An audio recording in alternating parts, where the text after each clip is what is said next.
Hola, Ursula here from Simply Cuba Tours. Today I want to share with you the answer to one of the biggest questions we get asked, which is how do you get to Cuba from Australia? So previously, pre-pandemic times, a lot of the routes have gone via Canada and even the US, although not direct, whereas during the pandemic, those routes have been cut and minimized, and other routes via Europe have become available. Now, there are some good news items that I will have to share with you. One of those is that you can now fly directly from the US to Cuba. US has opened up their routes not only to Havana, but to all international airports in Cuba, and they've got about 11 of them from memory. There is one thing that you do need to take in consideration, that you will need a different tourist card if you are traveling directly from US into Cuba. On our website, there is a link to apply for visas. You will see there is a pink card, which is what you need if you're traveling directly from the US into Cuba, or there is a grayish looking card, which is what you need if you're coming via other routes.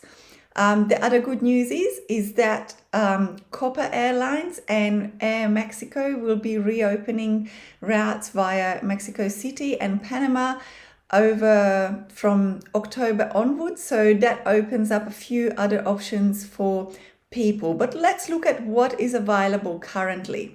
So at the moment, if you're trying to travel to Cuba in September, October, the best ways to go, and I've been saying this to everybody, doesn't matter which part of Australia you are in, is actually via Doha with Qatar Airways. And then from Doha on, previously it was only Madrid available. But now in about 10 days ago, a new route became available via Frankfurt. So you would fly from wherever in Australia into Doha, and then if you fly into Madrid, then you fly on with Iberia. If you fly into Frankfurt, then you would go on with Condor Airlines. They all actually do code sharing with Qatar, so it makes it quite easy with your luggage. It gets checked in all the way through, and stopovers ranging anywhere between a couple of hours to up to about 19-23 hours in Doha on occasions, but mostly 2 to 4 hours.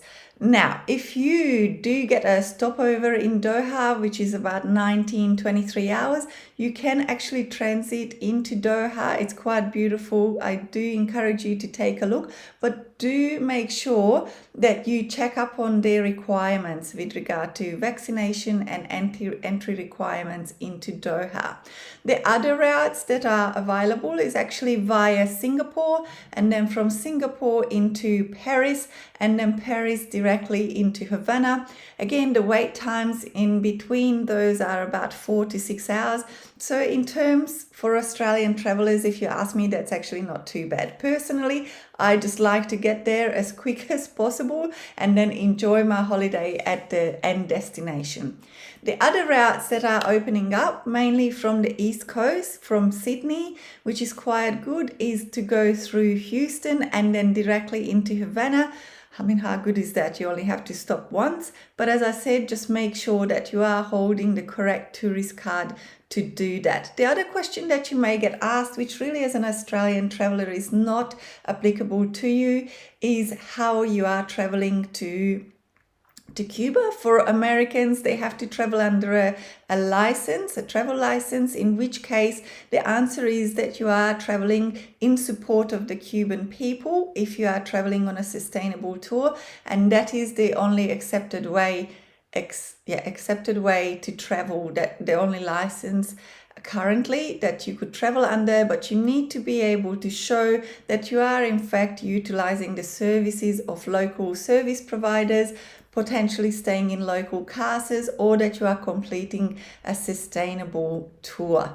So as mentioned, like from Melbourne, currently you can either go via Doha or fly up to Sydney and then hop on over to to Houston. The other route from the East Coast is also that you can fly up to Toronto. That's available both from Brisbane and from Sydney, and from Toronto to Vancouver and then into Havana. There's a couple of hours of wait time at each of those stops for you. So the flight time over will take, if you're going Doha way, about 11 hours to get to Doha, about, depend on where you're going from there, it's about 6.5, 7 hours to get to Frankfurt or Madrid, and then it's 9-10 hours to fly directly into Havana. But lucky for you, you are actually going back in time if you're going that way. So feel like a time traveler and come and join us on your Cuban holiday.